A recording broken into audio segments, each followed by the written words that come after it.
Obrigado, Sr. Presidente. Sr. Secretário de Estado, cumprimento em nome do Partido Comunista Português. Parece que o Partido Socialista, daquilo que foi a sua intervenção, tem expectativas relativamente ao papel do Governo no ano 2014, para que fique claro, da parte do PCP, com muita franqueza lhe dizemos que aquela que é a política que tem sido seguida desde a aplicação do Pacto da Troika nos leva a entender que o ano de 2014 confirmará um ano difícil para os jovens e para o país. Aliás, nós entendemos mesmo, e temos-lo vindo a afirmar, da necessidade da demissão do Governo e da convocação de eleições, exatamente porque entendemos que cada dia a mais deste Governo é um dia a menos para o país. E infelizmente é assim, porque daquilo que é a nossa análise relativamente à realidade da juventude e do país, é uma realidade de um país devastado pelas medidas que constam do Pacto da Troika, que foi subscrito por PS, PSD e CDS e que estão a ser aplicadas desde há 2 anos e meio pelo Governo.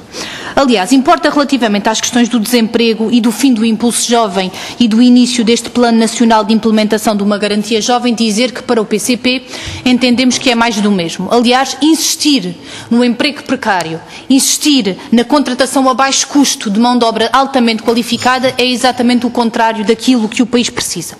Aliás, entendemos mesmo que aquela que é a concepção que o Ministro faz relativamente à ocupação temporária, porque entendemos que o emprego não é uma ocupação temporária, e passo a citar: boa oportunidade de emprego, educação, aprendizagem ou estágio de 4 meses, ou estágio 4 meses após entrarem no desemprego ou abandono escolar.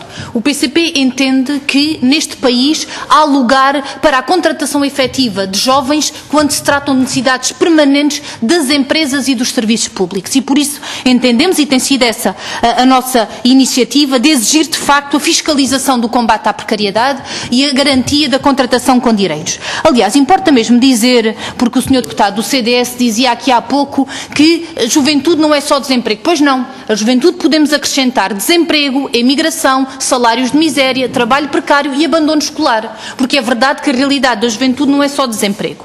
Aliás, importa mesmo dizer que, relativamente ao que o Sr. Secretário de Estado aqui disse sobre a taxa de desemprego jovem, e são dados do IFP, não são dados do PCP, são dados do IFP de dezembro de 2013, o que é afirmado é que tem existido um aumento contínuo do número de jovens com menos de 25 anos à procura de emprego, um aumento de 1,7, e que também aumentou o número de jovens registados nos centros de emprego do IFP. E, portanto, esta propaganda de que o problema do desemprego jovem se vai resolver com paliativos de emprego precário é desmascarado todos os dias pela realidade concreta na vida dos jovens. Infelizmente que é desmascarado, porque isto, naturalmente, que é uma tragédia pessoal e familiar, e é inclusivamente uma tragédia coletiva para um país que podia estar, de facto, a aplicar estes recursos altamente qualificados no desenvolvimento do país, mas não o faz. Mas importa aqui dizer que, relativamente a esta matéria, se me permite, Sr. Secretário de Estado, eu gostava de ler um e-mail que nos fez chegar um jovem trabalhador e que diz o seguinte: tenho 38 anos, uma filha de 8 meses e encontro-me em situação de desemprego há 22 meses. Depois de trabalhar na função pública durante 4 anos por 3 empresas de trabalho temporário, sempre na mesma função. No decorrer da minha situação de desempregado, fui convocado várias vezes para sessões de esclarecimento, sempre com as mesmas informações e sem utilidade para o meu caso concreto. Na última convocatória, em dezembro passado, não me apresentei para mais uma dessas sessões de esclarecimento, ficando agora suspensa a minha inscrição no IFP por falta de comparência. Devo referir que não recebo qualquer subsídio de desemprego, porque termino em outubro, nem apoio, e todas essas deslocações apenas para marcar presença acarretam custos. Na minha situação conheço mais pessoas, o que quer dizer que pelo menos somos uma dezena de pessoas que saíram das estatísticas de desemprego, mas que na prática estão desempregados. Relativamente à minha situação, estou prestes a ir trabalhar para o Reino Unido, levando comigo a minha mulher, a enfermeira e a minha filha. E, portanto, isto é a realidade concreta. E são situações destas que desmascaram gráficos e estatísticas que os membros do Governo, de facto, usam para legitimar uma política que é uma política de desastre nacional. Aliás, importa mesmo dizer que entre o segundo trimestre de 2011 e o terceiro trimestre de 2013 foram destruídos cerca de 250 mil empregos entre os jovens dos 15 aos 34 anos. Que o desemprego entre os jovens aumentou e que a taxa de desemprego oficial social passou de 27% em 2011 para 36% no terceiro trimestre de 2013. Importa também dizer que, entre o segundo trimestre de 2011 e o terceiro trimestre de 2013, o número de jovens com idade entre os 15 e os 34 anos diminuiu 210 mil.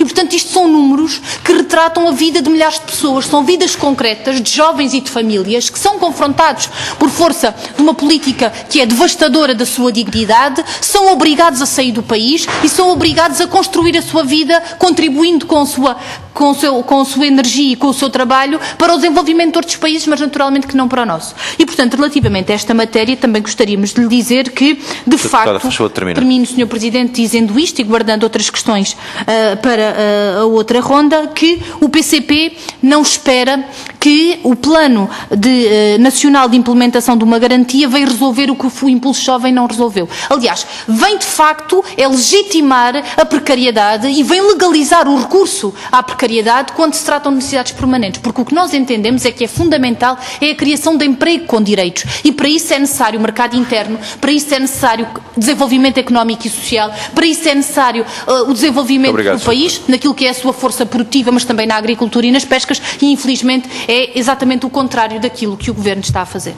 Sr. Presidente, Sr. Secretário de Estado, quando nós afirmamos e o PCP afirma que o fim do Impulso Jovem e a aposta agora no Plano Nacional de Implementação de uma Garantia Jovem e a aposta deliberada no emprego precário não vai resolver o problema do desemprego estrutural, é porque entendemos que a estratégia política deste Governo em assentar a aposta no emprego precário e em não querer combater a precariedade, porque de facto a precariedade é a antecâmara do desemprego, radica numa opção de classe. De facto, o Sr. Secretário de Estado pode dizer aqui, com o seu estilo pessoal, que está muito preocupado com o desemprego. Mas quando aquilo que o seu Governo faz de facto é agravar o desemprego na administração pública, é facilitar os despedimentos, é embaratecer os despedimentos, é prolongar até 6 anos os contratos a prazo, o que este Governo está a fazer de facto é utilizar o desemprego e a precariedade como uma forma de abaixamento de salários, porque o Sr. Secretário de Estado, isto também é da vida. E o desemprego não é uma inevitabilidade. O desemprego é uma opção de classe que foi assumida por sucessivos governos que têm como objetivo baixar os salários daqueles que estão hoje no mercado de trabalho, impondo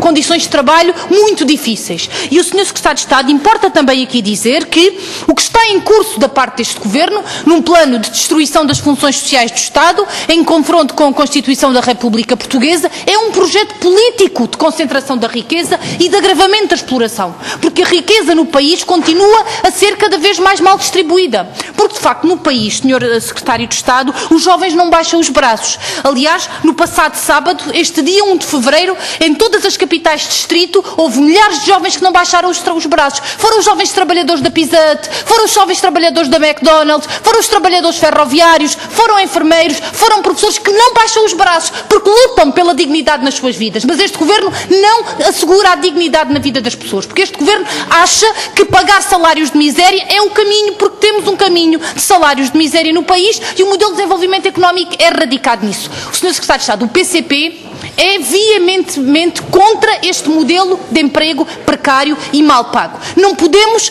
entender como uma proposta concreta e efetiva a alternativa à aposta nisto. E do que diz ali algum senhor deputado qual é a alternativa, voltamos a insistir. A alternativa é garantir a fiscalização daquilo que são necessidades permanentes das empresas e dos serviços públicos. É fundamental que o Governo, através da ACT, assuma a necessidade de fiscalizar o que são necessidades permanentes. E para necessidades permanentes não é possível existir contratos a prazo, porque isso contraria a lei. O que é necessário é existir, de facto, um contrato efetivo. O que é necessário é diminuir o número de alunos por turma e assegurar que há mais professores nas escolas. É contratar mais enfermeiros que fazem falta ao Serviço Nacional de Saúde. E isso é uma forma de equilíbrio, inclusivamente, da sustentabilidade da segurança social. Não é uma forma de desperdiçar conhecimentos e qualificações. E por isso eu gostava aqui, Sr. Secretário de Estado, para terminar, de lhe colocar 2 questões concretas. Uma sobre o último concurso de bolsas da FCT. Nós já ouvimos o Ministro da Educação e Ciência sobre isto. Sabemos que houve mais de 5 mil candidatos, que são docs e pós-docs, e portanto bolsas de doutoramento e pós-doutoramento, daqueles que são os mais qualificados do país, que podem com o seu trabalho aplicá-lo de facto no desenvolvimento económico e social, mas aquilo que este Governo veio dizer é que há bolseiros, investigadores a mais. Eles não são bolseiros. Deputada, eles têm que ser tratados como trabalhadores porque eles não são bolseiros. São bolseiros porque, mais uma vez, o Governo também na área da ciência aposta na precariedade. Porque eles devem ter direito a um contrato de trabalho. E o que este Governo disse foi que dos 5.000 que se candidataram, cerca de 533... Sr. Deputado, eu peço desculpa, mas é só peço mesmo, vai ter que terminar, Sr. Eu termino, Deputada, Sr. Presidente, mas é apenas a quando das intervenções do PCP que isto acontece. E da parte do PCP não temos tido esta postura. Mas se o problema é político, nós tratamos-lo politicamente. Porque, de facto, o que aqui está é uma posição política contra esta iniciativa do Governo de insistir na precariedade e nos baixos salários. E, portanto, não é por haver mais ruído na sala que o PCP se cala por isso. Não se calou durante 48 anos de regime fascista, não vai ser por ruído na sala. E, portanto, é por isso, Sr. Presidente, e com isto termino, que é importante colocar aqui a questão da alternativa, de que é possível e há uma necessidade, que é uma necessidade não apenas na vida de cada um dos jovens, mas do país, de criação de emprego com direitos, também na área científica, e sobre uma proposta em concreto que lhe colocámos já e que o Sr. Secretário de Estado disse que iria pensar sobre ela. Se trata da isenção de custos no processo de legalização das associações juvenis no RENAGE, que ficou em outubro de pensar sobre esta proposta. Era perguntar-lhe se já tinha alguma resposta a esta proposta do PCP. Sr. Secretário de Estado, o Sr. Secretário de Estado pode ter as opiniões que quiser, naturalmente e legitimamente, sobre o Estado. Inclusivamente o PCP também pode ter as opiniões que quiser. Agora, a Constituição da República Portuguesa não prevê a existência de um Estado qualquer. O que a Constituição da República Portuguesa prevê e define é a existência de funções sociais do Estado na segurança social, no emprego, na cultura, na educação, no Serviço Nacional de Saúde. Inclusivamente, a Constituição da República Portuguesa, que foi uma conquista de abril que comemora este ano 40 anos, prevê a existência de um artigo, que é o artigo 70 da Constituição, que é sobre os direitos da juventude. E diz este artigo, na linha B, que os jovens gozam de proteção especial para a efetivação dos seus direitos económicos, sociais e culturais, nomeadamente no acesso ao primeiro emprego, no trabalho e na segurança social. E aquela que é a realidade concreta da vida da juventude e dos jovens no nosso país, no acesso ao emprego, na proteção social, por via da política de sucessivos governos, mas em particular do atual governo do PSD e CDS, é uma negação de direitos fundamentais. E por isso é que o PSD pode ter legitimamente a opinião que quiser, mas tem que cumprir a Constituição. E o governo está conformado e está obrigado a cumprir a Constituição naquilo que são os seus direitos fundamentais. E é aí que discordamos frontalmente das opções deste governo. É que nós entendemos que o direito ao emprego com direitos é um direito constitucional e cabe aos governos cumpri-lo. Aquilo que o governo faz é optar pelo emprego precário, violando aquilo que são direitos constitucionais. E sobre isto, não venha o Sr. Secretário de Estado dizer que o PCP quer toda a gente a trabalhar no Estado, porque isso nem sequer é rigoroso. Isso nem sequer é rigoroso do ponto de vista da análise. O que nós entendemos é que aquilo que são necessidades permanentes dos serviços corresponde a um vínculo efetivo, e isto no privado e no público. Porque o que nós entendemos inaceitável é a existência de situações em que, para necessidades permanentes, há a contratação precária, porque isto é mau para os serviços, é mau para os trabalhadores e é mau para o desenvolvimento do país. E, portanto, não venha para aqui dizer que temos visões distintas, cumpra-se a Constituição, independentemente das opiniões de cada um, Sr. Secretário de Estado.